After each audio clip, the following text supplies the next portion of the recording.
Nathaniel Temple truly has exemplified what it means to be a true hero. As a former Shippensburg University student, it is important that we remember him by keeping him in our thoughts and prayers. The War on Terror, unlike any other war that America has fought in. After September 11, 2001, our country became united once again. The people of the United States felt proud to be American. Since September 11, 2001, there have been more Americans that have joined the military than any other war, knowing that they eventually would see combat. Americans continue to enlist in the armed forces, and many decide to re-enlist, after knowing the hardships that may arise. It is important not only as Shippensburg students, as most of you are, but as Americans continue to recognize those who have served and continue to serve our great nation as we continue to fight the war on terror each and every day. Let us never forget the triumphs and tribulations that so many went through on September 11, 2001, and let us continue to remember the ones who fought and died for our freedom, and those that continue to serve. Thanks everybody for being out here today. This is awesome to see the community out. And you all really, this really represents to me what is best about America. Grassroots effort, organized locally by people who really care and are committed to something, a cause much bigger than themselves. So how many students are here from the Go to Ship? Raise your hand if you're a student. Awesome, thanks. It's wonderful to see all of you here. It's great to see the cheerleaders out here. You look great, and we're rooting for you guys today. How many kids? I know we got a bunch of Boy Scouts out here. How many children who are not in college yet? Hey, okay, great. Thank you for being here, and thanks for setting this up, Josh. What great leadership, and just to see, I'm really in awe to be a part of this right here. You know, local citizens, firemen, police officers, emergency responders, teachers, professionals, college kids. This is awesome, and that's what it really is going to take for our country to move forward into the future. And the ROTC cadets, thank you for being here. And one thing that's not in my bio, that was really long. What that really says is, man, Martin is an old guy who's been around a long time. But I actually started as a walk-on to Army ROTC at the University of Maine, and you are part of a national treasure. I think the ROTC program is one of the most magnificent programs in the United States of America. And thanks for raising your right hand. And all of you who have served in uniform in any capacity, thanks for raising your right hand and taking an oath to support and defend the Constitution, which was so elegantly explained, against all enemies, and basically saying, send me anywhere that the elected officials of the United States, we're the president and our government sends us. So thanks for doing that you're willing to put your life on the line for something so noble and important as our nation. This is an unbelievable honor to be here, and I want to thank the whole community of Shippensburg. You could have done a lot of different things. Have the tailgate party started yet? What time do they kick off? Thanks for being here. And we will never forget 9/11. 9 years ago, I know where I was, just like everybody else. I was at Carlisle, Pennsylvania. I was up at the War College. And I will never forget that morning. Beautiful, clear day. And it changed my life forever. And it's really changed history in our nation. And we have to remember, and for you who are pretty young here, you got to study who this enemy is who attacked us that day. This is a very smart, very imaginative, very creative, cunning, and a ruthless enemy who, think about the imagination, to hijack our planes. They went to our flight schools. They spent, just several tens of thousands of dollars, and they intended to attack the three centers of power. New York City, our economics, okay? The Pentagon, military, and the third flight we think was headed towards the U.S. Congress building, Capitol Hill, the government. And so, I mean, and think about the creativity of these guys. And if you want to know what their grand strategy is, read it. It's on the website. It's totally out in the open. They have a 100-year campaign plan. It lays it all out to reestablish the objectives that they have. And this is a brutal enemy, and the fight's not over. What they really would like to do is to do 9/11, but instead of killing 3,000 people, kill 300,000, do it with a nuclear weapon, take out a city, knock the country out. That's what we're up against. They thought they were going to crush our spirits, but they didn't. In fact, they really strengthened our resolve. So what have we done in the last 9 years? We've done a lot of different things. We've used all the tools of power, economics, political, and military, to protect and defend the nation. But a lot of this is far away and unseen. A lot of folks are growing comfortable because we haven't been hit again. But that's really a reflection of the great work of the folks around the country, our citizens, our police force, our FBI, our military, and everything else. In the words of President Obama, here's what I would tell you. Quote, "Let us remember how we came together as one nation on September 11th, as one people, as Americans, united not only in our grief, but in our resolve to stand with one another, to stand up for the country we all love."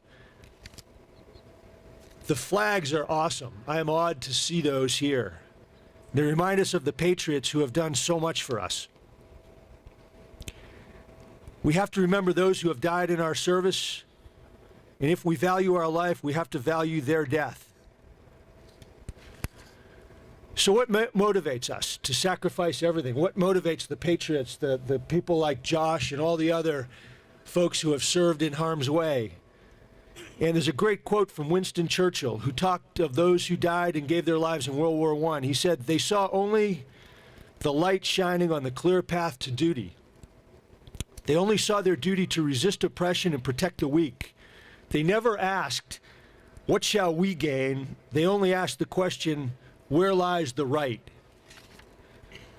So what motivates the patriots among us today? And I consider all of you patriots, from the little kids to the scouts, all the way up to the vice president of the university.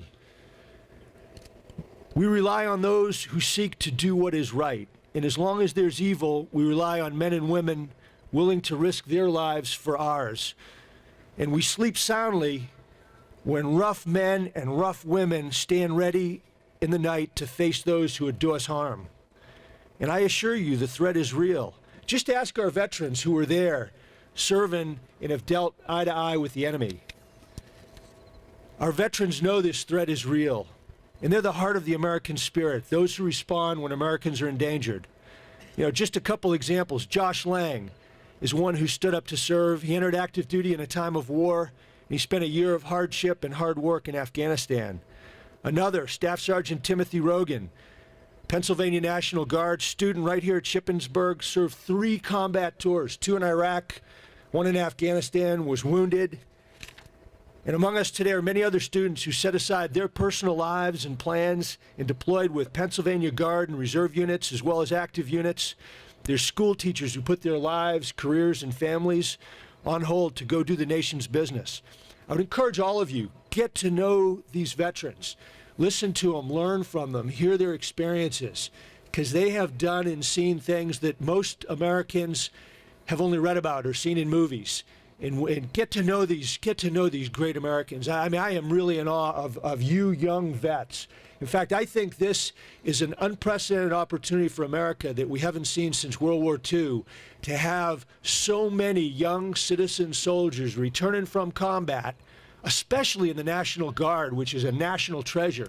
But now here you are, back on a university campus, leaders who can inspire and lead our country into the future. Because you guys have been there, you have seen it, you have done it, and I would just encourage you, continue to step up and lead. Josh, like you, the example you've set today, setting this whole thing up, I mean, this is awesome. But get involved and make a difference wherever you're at, in your little club, your community, you know, whatever you do. And anybody who hasn't served in the military, and there's a million great things you can do to serve our nation and make the world a better place, but get to know these guys and gals. And the ROTC cadets, thank you as well for, you know, raising your right hand and saying, send me.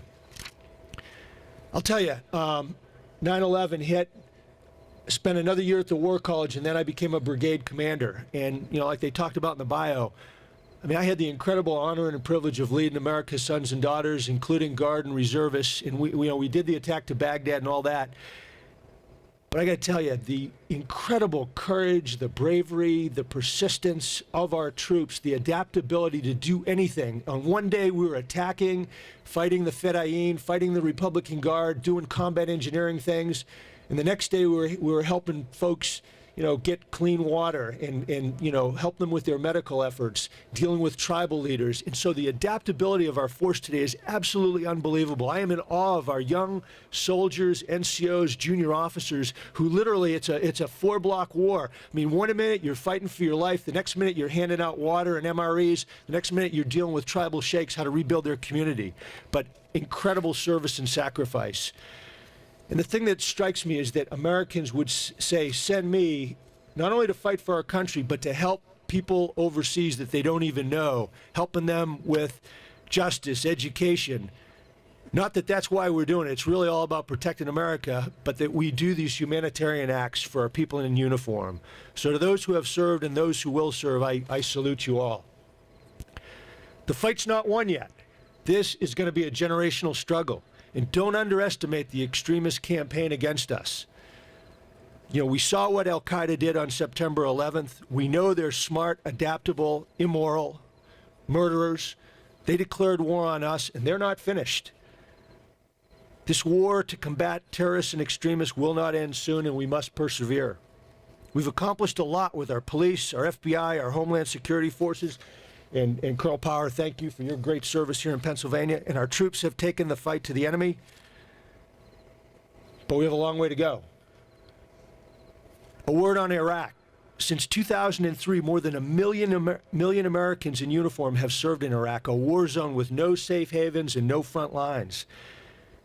When violence broke out, insurgents and extremists targeted indiscriminately. And I can tell you, I was there. I saw what happened to so many good Iraqis who all they wanted was a better future.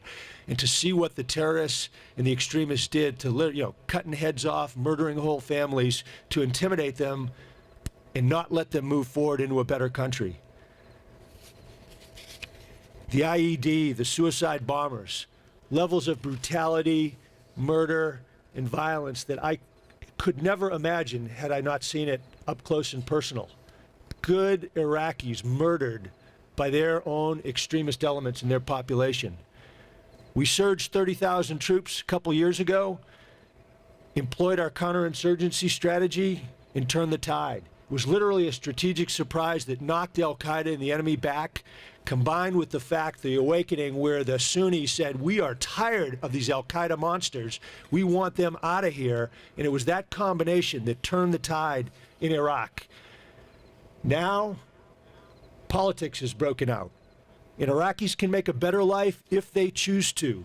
Secretary of Defense Gates reminded us that this will be a work in progress for a long time, that history will judge. But I quote Secretary Gates, "This is a new thing in the several thousand-year history of Iraq, and it's a pretty new thing in this region of the world," unquote.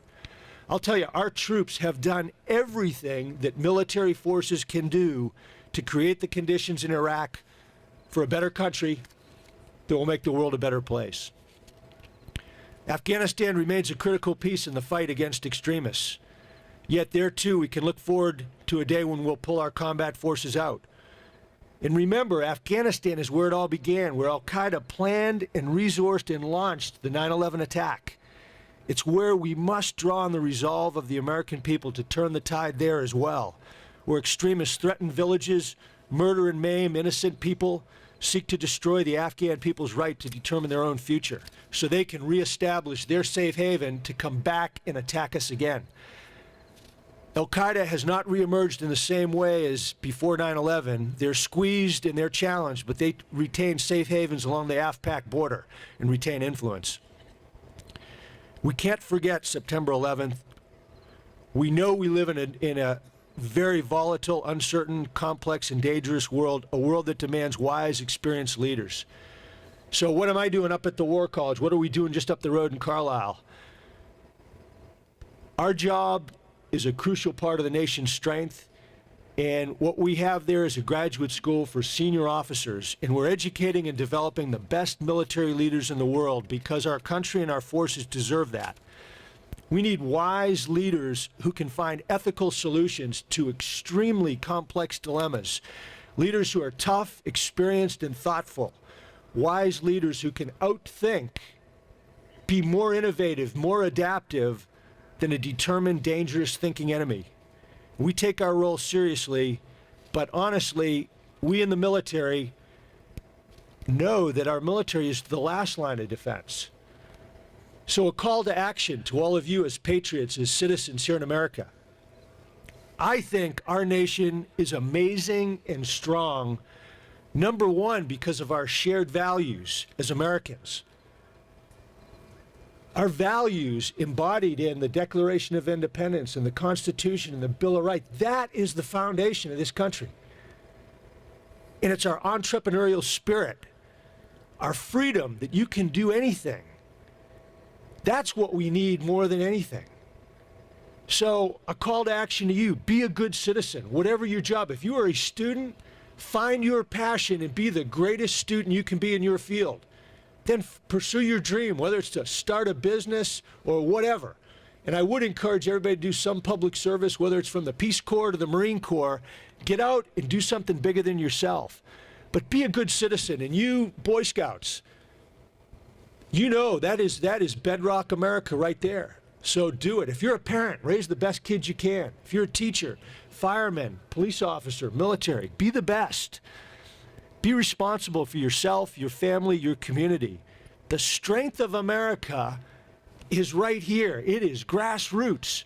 That's our power together as a nation. It comes from our family and our community. So be the best you can be. Pursue your dream. Be great. If you're a veteran, you have a story to tell about the men and women that you served with and the things you've done. Go tell it. If you're in the military now or will be, remember that America will hold you accountable to uphold these values. They are our bedrock. If you share respect for our citizen soldiers, then help ensure the nation honors its commitment as well through a strong system of veteran support. The country we love was changed by the attack of September 11th. It's up to each of us to make sense of these changes, to honor the first responders who are there for us, to honor the service and sacrifice of those in uniform. And I believe that if we stand together, vigilant, strong, in service to one another, then the enemy at the gate has lost. Let us persevere and let us never forget.